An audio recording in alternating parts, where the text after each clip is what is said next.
يا صباح الأمل، يا صباح التفاؤل، يا صباح كل حاجة حلوة. روح يكفيكم شر المرض ويكبر بخاطركم ويرضيكم ويرضى عليكم ويطعمكم حتى يرضيكم، اللهم آمين يا رب العالمين. هي شر المقدمة الحلوة دي، بحبكم في الله، عمري ما هنسى دعواتكم لأمي ووقفتكم جنبي واللي انتوا عملتوه معايا عشان خاطر أمي.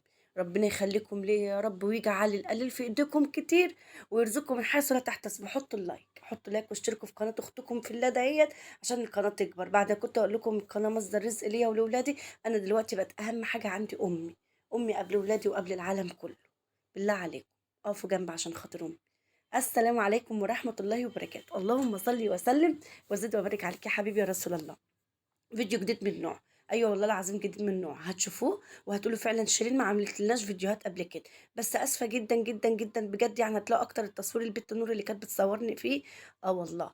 يعني على قدها يا ولاد، برضو غلبانه برضو على قدها. والله يعني هقول ايه، بس يعني يا جماعه ده لسه 6 سنين. كتر الف خير. هي شيري بتحط ايه في الفريزر؟ بحط اكل الطيور، بحوش يا ولاد، مش انا قلت لكم ان انا هحوش حبه اكل كده عشان هجيب بطتين كده اخر 12 او اول اسبوع في واحد. اصل انا بجيبهم عمر اسبوعين. ايوه انا بجيبهم مقفلين يعني كده حلوين كده، وايه واربيهم بقى عشان ان شاء الله نذبحهم قبل رمضان بيوم باذن الله، ونعمل منهم اكلات حلوه في رمضان، يجعلنا يا رب لا فاقدين ولا مفقودين. اللهم امين يا رب العالمين. يجعل السنه الجديده صلاح وخير للامه كلها الاسلاميه، ويجعل صلاح وهدى للناس في العالم كله اجمع يا رب العالمين. اللهم امين يا رب العالمين. طبعا بسلم كل حبايبي على كل حبايبي، بسلم على كل الناس اللي بتتفرج على الشيرين من بره مصر ومن جوه مصر. طبعا التلاجة دي يا جماعة بقالها زمن عندي، بصوا هتلاقي حتى دايبة يعني. والله بتبوظ الأكل مش بتحافظ عليه، اوعى تفكر انها بتحافظ على الأكل. بصوا بقى لقيت علبة سمنة، قلت يا بركة دعاك يما. والله العظيم الواحد عشان غلبان ربنا دايما يعني والله بيسترها معاه، والله العظيم الواحد بيسترها يعني ربنا بيسترها معاه عشان الواحد غلبان بس. ايه ده بقى يا شيري؟ بصوا بقى، طلعت كده جبت حبة مكرونة كانوا في التلاجة وانا المكرونات اللي عندي خلصت. قلت يا بركة دعاك يم. لقيت علبة سمنة، قلت يا بركة دعاك يم.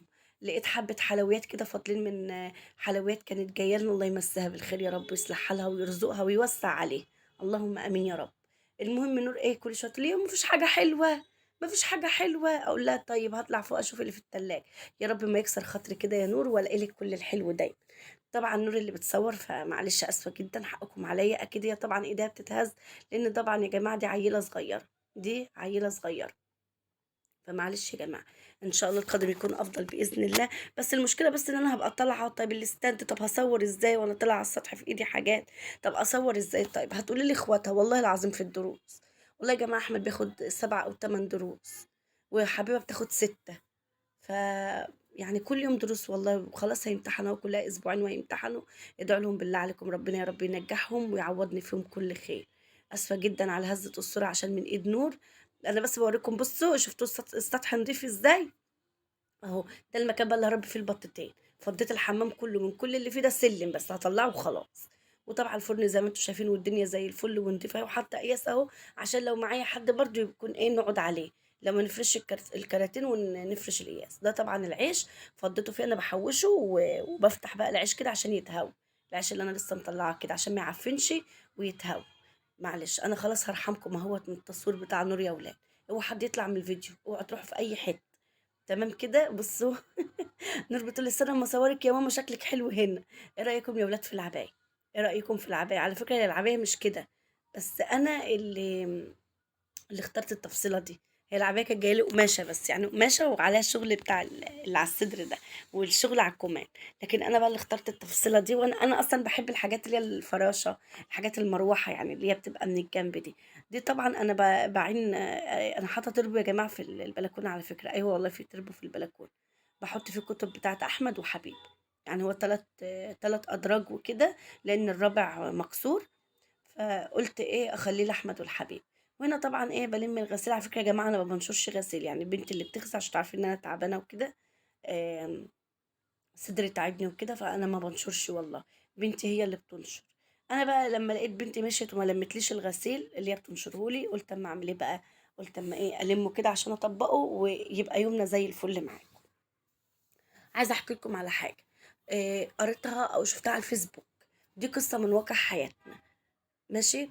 الناس اللي سألتني عن أهل جوزك، والناس اللي قالوا لي شيرين هم مش بيكلموكي، هما انت ليه مش بتصوري عند اخت جوزك او تخرجي معاهم او لا والله، مين اللي قال لكم كده؟ لا والله بيكلموني ومفيش اي حاجه وبيحبوني وبيتمنوا لي والله كل خير.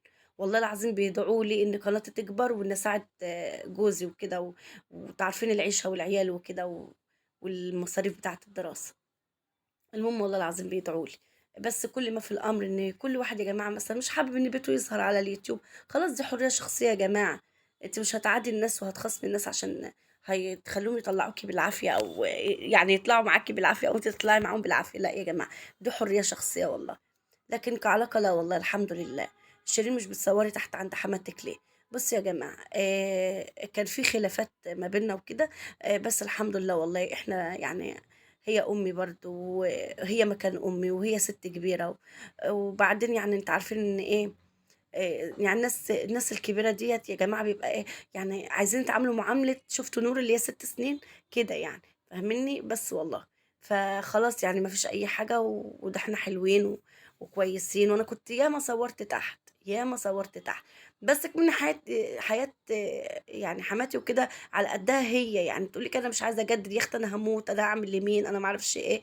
فاهمني؟ فكان الناس يخشوا يقولوا لي ايه، انت بتطلعي من شقه حماتك عشان تصعبي على الناس وناس تبعت لك وتجيب لك. والله يا جماعه انا عمري ما صورت فيديو وكان في هدفي او في حياتي او في دماغي ان انا بصور عشان الناس هتبعت لي حاجه. ابدا والله. والله العظيم ابدا. في بقى حكايه يعني قريتها على الفيسبوك. آه، ان في بنوته اتجوزت ولد. امه وابوه كانوا كويسين معاه في المعامله وهي عاملتهم بما يرضي الله. بس كانت عنده اخت.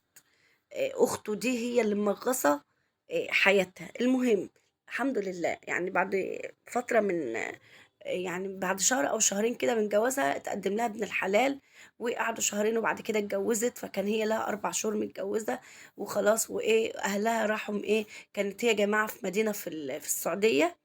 وطبعا راحت مدينه تانية. وانت عارفين بين كل مدينه ومدينه في السعوديه مواصلات كتير جدا، يعني انت بتقعدي في ساعات في الطريق.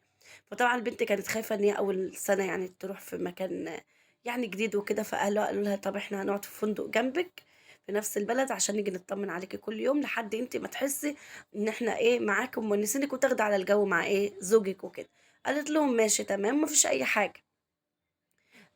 بعد كده حصلت المفاجأة ان جوزها قال لها ايه بقى. قال لها هو انت كل يوم اهلك هيقعدوا يجوا لنا وقاعدين جنبك وما اعرفش ايه؟ ما ينفعش كده، انا عريس وانت عروسه وعايزين نعيش حياتنا وكده.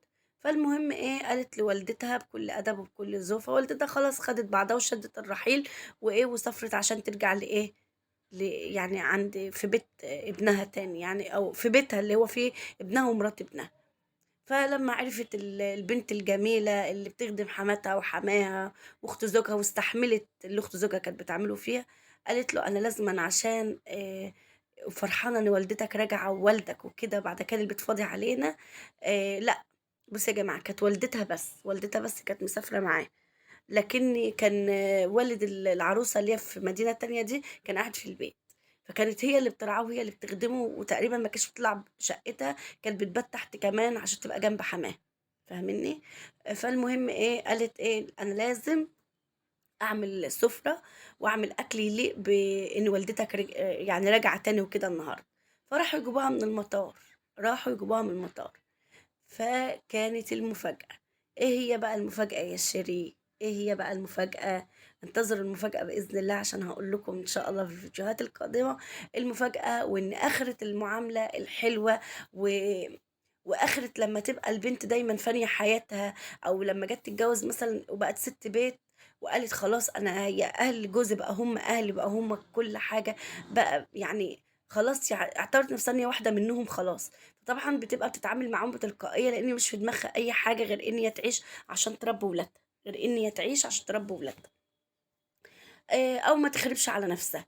فبتبقى طبعا المفاجاه انها بتشوف عقبات كتيره جدا جدا في حياتها ما كانتش تبقى متوقعاها اصلا. يعني ما كانتش بتبقى متوقعه يعني. يقول لك ده البنات مش مستحمله العيشه وما اعرفش ايه والكلام ده. مفيش بنت اتجوزت عشان تتطلق يا جماعه. مفيش بنت اتجوزت عشان تتطلق. فاهمني؟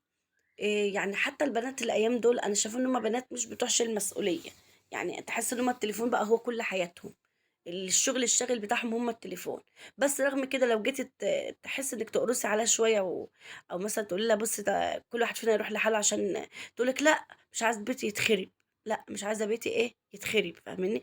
تبقى فاهمة وواعية لكلمة يعني إيه خراب البيت، فاهمة وواعية يعني إيه خراب البيت.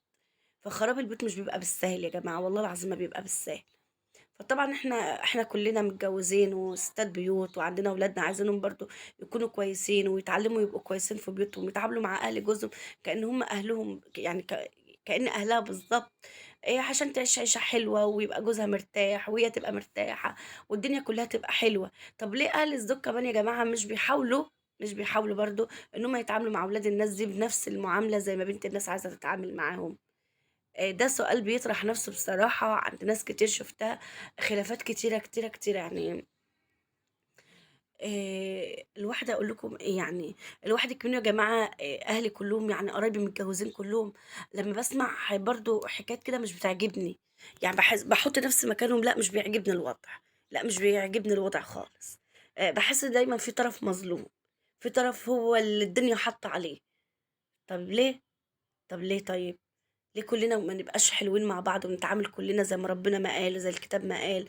ليه دايما الزوج يحط ان زوجته دي كانها اخته؟ هل ترضى على اختك المعامله دي؟ الحما تحط الزوجه دي بنتها، هل ترضي على بنتك المعامله دي؟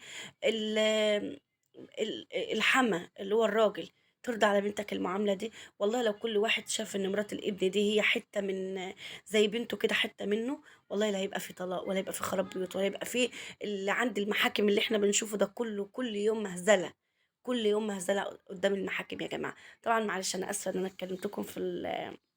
كلمتكم في الموضوع ده، بس بصراحة والله يعني كان لازم اتكلم، حقكم عليا بجد كان لازم اتكلم. يا رب النهارده الروتين بتاعي يكون عجبكم ويكون نال اعجابكم، وان شاء الله القادم يكون افضل باذن الله. وبصوا اي حد نفسه فيديوهات عايز يشوفني فيها اكتبوا لي في الكومنتات عشان ايه اعمل لكم اللي انتوا عايزينه، ما نحرمش منكم ونخليكم ليا وديمكم نعمة في حياتي. وانتوا فعلا اغلى ناس اغلى ناس اغلى ناس انا عرفتها في حياتي كلها.